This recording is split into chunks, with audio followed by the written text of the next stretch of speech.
மாணவர்களுடைய பல போராட்டங்களுக்கு பிறகு சிஜேபியினுடைய கடும் முயற்சிக்கு கிடைத்த வெற்றி அப்படின்னு சொல்லலாம். ஒன்றிய கல்வித்துறை அமைச்சர் தர்மேந்திர பிரதான் அதிரடியா பதவி விலகி இருக்கிறாரு. இந்த ராஜினாமா குறித்து அவர் பல விஷயங்களை முன்னெடுத்திருக்கிறார். தீய சக்திகள், தேச விரோதிகள் இந்த விஷயத்தை கையில் எடுத்து நாட்டினுடைய ஒற்றுமைக்கு இங்க குளறுபடி வரக்கூடாது அப்படின்ற ஒரே காரணத்துக்காக இந்த பதவியை நான் ராஜினாமா செஞ்சிருக்கிறேன் அப்படின்னு சொல்லியிருக்கிறார். குப்பரை விழுந்தாலும் மீசில மண்ணு ஒட்டாத கதை தான்பா அப்படின்ற மாதிரி தான் நம்மளால புரிஞ்சுக்க முடியுது. இங்க மாணவர்கள் எந்த அளவுக்கு ஒரு அதிரடியான போராட்டங்களை அறிவிச்சாங்க, சிஜேபி கட்சி இந்த முயற்சி எப்படி மேற்கொண்டாங்க, மாணவர்களுடைய ஒற்றுமை எந்த அளவுக்கு இங்க கை கொடுத்திருக்கு, இப்படின்னு பல விஷயங்கள் இங்க பார்க்கப்பட வேண்டிய ஒரு விஷயமா இருக்கு. குறிப்பா சிஜேபி அப்படின்ற ஒரு கட்சி இந்த போராட்டத்தை சின்னதாக தான் ஃபர்ஸ்ட் ஆரம்பிச்சாங்க. ஏன்னா இந்த நீட் வினாத்தல் கசிவு அப்படின்ற ஒரு விவகாரத்தினால பல உயிர்கள் போயிருக்கு, பல மாணவர்கள் இருந்திருக்காங்க. நீட்டுனால தமிழ்நாட்டில் எத்தனையோ உயிர்களை நம்ம இழந்திருக்கிறோம். ஸோ இந்த நீட்டு நம்முடைய நாட்டுக்கு சாபக்கேடு அப்படின்னு பலரும் புரிஞ்சு கொள்ள வகையில் இது தென் மாநிலங்களில் இந்த நீட்டு அப்படின்றது எதிர்ப்பு வந்து பார்த்தீங்கன்னா அதிகமாக இருந்தது. குறிப்பாக தமிழ்நாடு இதுக்கு ஒரு முழு வழிகாட்டி அப்படின்னு கூட சொல்லலாம். இந்த நீட் எதிர்ப்பு அப்படின்ற விஷயத்தில் தமிழ்நாடு தொடர்ந்து என்ன பண்ணுது, முயற்சித்து போராடிட்டே வந்தது. ஆனால் இன்னைக்கு வட மாநிலத்தில் இருக்கிற இளைஞர்கள் சரி, மாணவர்கள் சரி, சில அமைப்புகளும் சரி, இன்னைக்கு ஒன்றிய அரசுக்கு எதிராகவே இந்த போராட்டத்தில் குதிச்சிருக்கிறாங்க அப்படின்னு சொல்லலாம். இந்த போராட்டம் சும்மா ஒரு போராட்டமா இருக்கும், ஒரு 4 அடி தடியடி நடத்திட்டா, வழக்க போட்டுட்டா, கண்ணீர் புகையை வீசிட்டா இவங்க வந்து என்ன பண்ணிடுவாங்க, கலைஞ்சிருவாங்க அப்படின்னு சர்வசாதாரணமா ஒன்றிய அரசு இதை நினைச்சிருச்சு.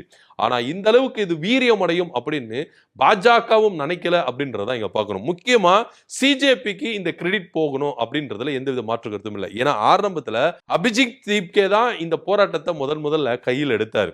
சோசியல் மீடியாவில் சர்வசாதாரணமா ஆரம்பிச்ச ஒரு கட்சி நல்ல வரவேற்பு எடுத்தது. அதுக்கப்புறம் இது பொதுவெளியில அரசியல் களத்துல இறங்கி, போராட்ட களத்துல இறங்கி, தன்னுடைய ஆழமான இந்த ஒரு உறுதித்தன்மையோடு இவங்க என்ன பண்ணாங்கன்னா போராடினாங்க. ஒரே ஒண்ணுதான், இந்த விஷயத்துக்கு நீட் வினாத்தாள் கசிவுக்கும் சிபிஎஸ்இ பள்ளியில நடந்த அவ்வளவு குளறுபடிக்கும் தர்மேந்திர பிரதான் தான் காரணம், அவர் பதவி விலகணும் அப்படின்னு சொல்லி பல விஷயங்களை வந்து நாம கோரிக்கைகளை முன் வச்சு இந்த போராட்டத்தை கையில் எடுத்தாங்க.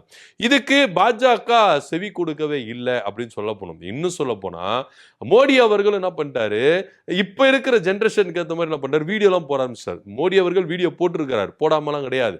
ஒரு கேமரா முன்னாடி வச்சு என்ன பண்ணுவாரு, வீடியோலாம் போடுவார். ஆனா இப்போ ஒரு போனை எடுத்து செல்ஃபிலே போனை போட்டார்.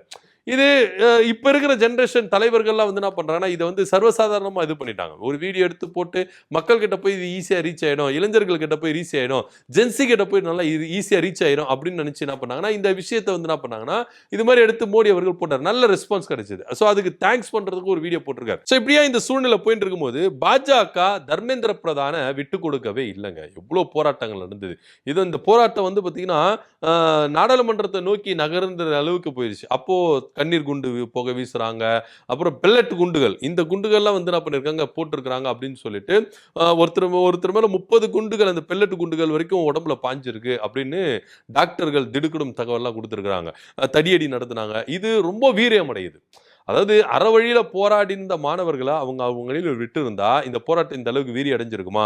தர்மேந்திர பிரதான் பதவி விலகி இருப்பாருன்னா மாட்டாரு. இதுல பாஜக செய்த தவறு, டெல்லி அரசும் சரி, ஒன்றிய அரசும் சரி சேர்ந்து ஒரு செய்த தவறு என்னன்னா தடியடி நடத்தினதான். இந்த தடியடி நடத்தினவோ மாணவர்கள் கலைஞ்சு போயிருவாங்க, இதுக்கப்புறம் இந்த போராட்டம் நடத்த மாட்டாங்க. ஏன்னா இது நீங்க மோடி அரசு வரலாற்றுல கிட்டத்தட்ட 12 வருஷம், இந்த 12 வருஷத்துல வந்து பாத்தீங்கன்னா மோடி அவர்கள் ஒரு போராட்டத்துக்கு அடிப்பணிஞ்சிருக்கிறாரா, ஒரு போராட்டத்துக்கு அடிப்பணிந்து ஒரு ஒன்றிய அமைச்சர் ராஜினாமா பண்ணியிருக்காங்கன்னா இதான் ஃபர்ஸ்ட் டைம்.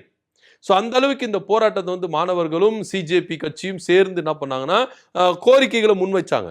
ஏன்னா இது வந்து நாடு முழுக்க வந்து தீயா பரவுது. ஒவ்வொரு மாநிலத்திலும் மாணவர் அமைப்பினர் என்ன பண்றாங்கன்னா இந்த விஷயத்தை கையில் எடுத்து பூதாகரமா என்ன பண்றாங்க, வெளியே கொண்டு வராங்க. இது ஒவ்வொரு மாநில அரசுக்கும் ரொம்ப நெருக்கடியா இருக்கு. ஒட்டுமொத்தத்தில் ஒன்றிய பாஜக அரசுக்கு பயங்கரமான ஒரு நெருக்கடி. சர்வசாதாரணமா நினைச்சிட்டாங்க, ஆனா இது வந்து பயங்கரமா வீரியமாகுது. ஸோ அதனால இவர் ராஜினாமா பண்ணணும், பலகட்ட பேச்சுவார்த்தைகளுக்கு அழைக்கிறாங்க. ஒரு பக்கம் ஜேபி நட்டா, இன்னொரு பக்கம் மோடி அவர்கள் அழைப்பு கொடுக்கிறாரு.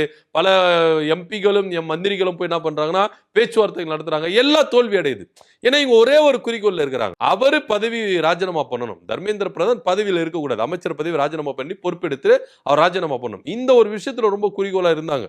இன்னும் சொல்ல போனா ஒன்றிய அரசு எவ்வளவு ஆஃபர்கள் கொடுத்தாங்க. உங்க மேல வழக்கு தொடர மாட்டோம், இதுக்கு நாங்க கடுமையா நடவடிக்கை எடுக்கிறோம், வினாத்தாள் கசிவுக்குன்னு தனி நீதிபதியை நாங்க என்ன பண்றோம், விரைவு நீதிமன்றம் அமைக்கிறோம், இதுக்குன்னு ஸ்பெசிபிக்கா வழக்கை தொடருவோம், யாரெல்லாம் தப்பு செஞ்சாங்களோ அவங்களெல்லாம் கடுமையான தண்டனை கொடுப்போம், அப்படி இப்படின்னு சொல்றாங்க.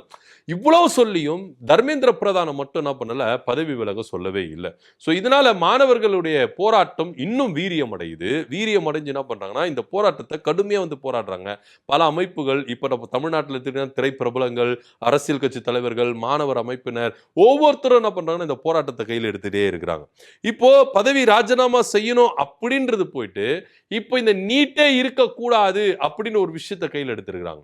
இப்போ சிஜேபியினுடைய விவகாரம் என்ன அப்படின்னு பார்த்தீங்கன்னா, பதவி ராஜினாமா செய்யணும் அப்படின்னு சொல்லிட்டு ரொம்ப மும்முரமா என்ன பண்றாங்க, இதை முன்னெடுத்துட்டு வராங்க. இப்போ பதவி ராஜினாமா பண்ணிட்டாரு தர்மேந்திர பிரதான். இப்போ அடுத்த கட்ட நகர்வு என்னவா இருக்கும் அப்படின்றத பொறுத்து இருந்தா பார்க்கணும். இதனிடையில நான் ராஜினாமா செய்ததுக்கு காரணம் இதுதான், நான் மாணவர்களுடைய போராட்டத்துக்கு அடிபணிந்தோ இல்ல சிஜேபி கட்சிக்கு அடிபணிந்தோ கிடையாது. நாட்டினுடைய ஒற்றுமை இங்க பாதுகாக்கப்படும். பல தேச விரோதிகள் உள்ள ஊடுருவி புரிந்து இந்த மாணவருடைய போராட்டங்களை திசை திருப்புறாங்க. இது தேசிய ஒருமைப்பாட்டுக்கு வேற மாதிரி போயிடக்கூடாது, அதனுடைய நலன் கருதி தான் நான் ராஜினாமா பண்றேன் அப்படின்னு சொல்லிட்டு தர்மேந்திர பிரதான் என்ன பண்றாரு, அவருடைய சைடுல இருக்கிற தரப்பு என்ன பண்ற சொல்றாரு. ஆனா இது முழுக்க முழுக்க சிஜேபியினுடைய வெற்றி, மாணவர்களுடைய வெற்றி அப்படின்னு தான் சொல்லணும். முதன்முறையா 12 வருஷத்துல மோடி அரசாங்கம் கண்ட ஒரு எவ்வளவு போராட்டங்கள் அவங்க சந்திச்சிருக்கிறாங்க, எவ்வளவு நெருக்கடி கொடுத்திருக்கிறாங்க. அப்ப கூட ஒரு அமைச்சர்களுக்கு கூட என்ன பண்ணல, ராஜினாமா பண்ணல. இதுதான் ஃபர்ஸ்ட் டைம் தர்மேந்திர பிரதான் ராஜினாமா செய்து இருக்கிறார். மோடி அரசாங்கத்துல, மோடியோட அரசியல்ல போராட்டங்கள் நடந்து அடிப்பணிந்து ராஜினாமா செய்ய வைக்கிறதுனா அது இதுதான் ஃபர்ஸ்ட் டைம் அப்படின்னு. அப்ப எந்த அளவுக்கு மாணவர்களுடைய போராட்டம் இங்க தீவிரம் அடைஞ்சிருக்கு, எந்த அளவுக்கு இதுல போராடின சிஜேபி கட்சி எந்த அளவுக்கு ஒரு உருமாற்றம் அடைந்து, அரசியல் பிரவேசத்துல சிஜேபி அப்படின்ற ஒரு கட்சி பயங்கரமா உருமாறி இருக்கு. இப்ப நீங்க டெல்லியில சிஜேபி அப்படின்னு ஒரு கட்சிக்கு பயங்கரமான ஆதரவு கிடைக்குது. இளைஞர்கள், மாணவர்கள் பயங்கரமான ஒரு ஆதரவு கொடுத்துட்டு இருக்காங்க. இப்போ டெல்லியில சட்டமன்ற தேர்தல் நடந்தா கூட சிஜேபி ஆட்சி அமைக்கிற ரேஞ்சுக்கு வந்துருது. ஏன்னா இதெல்லாம் உளவுத்துறை பயங்கரமான ரிப்போர்ட் எல்லாம் கொடுத்திருக்கிறதாகவும் தகவல் வருது. ஏன்னா சிஜேபி இந்த கட்சியை வளரக்கூடாது, நீங்க இப்படியே ராஜினாமா பண்ணாம இதை இப்படியே இருந்தீங்கன்னா சிஜேபி அப்படின்ற ஒரு கட்சி அரசியல் களத்துல, தேர்தல் களத்துல பயங்கரமான ஒரு ரிசர்வ் எடுக்கும். அதனால நீங்க மந்திரியை இழக்கணுமா இல்ல ஆட்சியை இழக்கணுமா அப்படின்ற ரேஞ்சுக்கு விவாதம் போனதாகவும் இங்க தகவல் இருக்கு. சோ இதனுடைய சூழ்நிலைகளை புரிந்து கொண்டு ஒன்றிய பாஜக அரசு என்ன பண்றாங்க அப்படின்னா, தர்மேந்திர பிரதான பதவி விலக சொல்றாங்க அப்படின்றதான் இங்க எடுத்துக்கணும். சோ இப்போ மாணவர்களுடைய போராட்டம் வெற்றி அடைந்தது. மாணவர்கள் எதை நோக்கி பயணித்தார்களோ அதனுடைய விஷயம் வெற்றி அடைந்தது. டெல்லியில இதை மெயின் பண்ணி தான் அவங்க போராட்டங்களை நடத்தினாங்க.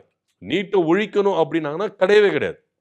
நீங்க அமைச்சரை மாத்தினாலும் திருமாவளவன் கூட அதான் கருத்து சொன்னார். நீங்க அமைச்சர் மாறணும் சொல்லி வேற ஒரு அமைச்சர் வந்தாலும் நீட் இருக்கதானே செய்யும், அதனுடைய விஷயங்கள் போய்கிட்டு தானே இருக்கும். சோ இது நீட்டே இல்லாம ஆக்குனாதான் இதுக்கான தீவிரமான ஒரு விஷயம் கிடைக்கும் அப்படின்னு சொல்லிட்டு திருமாவளவன் அவர்கள் போன்ற கருத்துக்களை முன்வைக்கிறாங்க. இது உண்மையும் கூட. ஏன்னா மு.க. ஸ்டாலின் அவர்கள் சொல்றாரு, நீட்டு விலக்கு மட்டும்தான் இதற்கு ஒரே தீர்வு, அமைச்சர்கள் மாறினால வேலைக்கு ஆகாது அப்படின்னு சொல்றாங்க. இன்னைக்கு சிஜேபி கட்சியினர், மாணவர் அமைப்பினர் என்ன சொல்லியிருக்காங்க, தர்மேந்திர பிரதான் பதவி விலகுன்னு சொல்லி இப்ப விலகிட்டாரு, இவங்க போராட்டங்களை கை விட்டுருவாங்களா அப்படின்ற ஒரு சந்தேகம் இருக்கு. ஏன்னா முழுமையா இந்த நீட்டுக்கு ஒரு சொல்யூஷன் கிடைக்கணும், முழுமையா இந்த நீட்டுக்கு ஒரு தீர்வு கிடைக்கணும் அப்படின்னா நீட்டு விலக்கு மட்டும்தான் இதற்கு ஒரே காரணம், இதுக்கு ஒரே தீர்வு அப்படின்றது திட்டவட்டமா தெரியுது. இப்போ ஒன்றிய பாஜக அரசு சிஜேபிக்கு இணங்கி, சிஜேபிக்கு அடிபணிந்து, ஒன்றிய பாஜக அரசு இந்த சிஜேபி கட்சிக்கு தான்ப்பா பயந்து இருக்கிறாங்க, காங்கிரசுக்கு கூட பயந்தது இல்ல. ஆனா சிஜேபி அப்படின்ற கட்சி, இன்ஸ்டாகிராம்ல ஆரம்பித்த இந்த கட்சிக்கு இன்னைக்கு பாஜக அப்படின்ற ஒரு பெரும் கட்சி, ஆளும் கட்சி பயந்து அடிபணிந்து இன்னைக்கு தர்மேந்திர பிரதான பதவி விலக செய்திருக்கிறாங்க அப்படின்றது தான் இங்க பார்க்க வேண்டிய ஒரு விஷயமா இருக்கு. சோ எப்படி பார்த்தாலும் போராட்டம் வெற்றி அடைந்திருக்கு, மாணவர்கள் வெற்றி அடைந்திருக்கிறாங்க, சிஜேபி வெற்றி அடைந்திருக்கு அப்படிதான் சொல்லணும். ஒன்றிய கல்வித்துறை அமைச்சர் தர்மேந்திர பிரதான் அதிரடியா பதவி விலகி இருக்கிறார். இதை பத்தியோட கருத்து என்ன, கீழே கமெண்ட் பண்ணுங்க. நன்றி, வணக்கம்.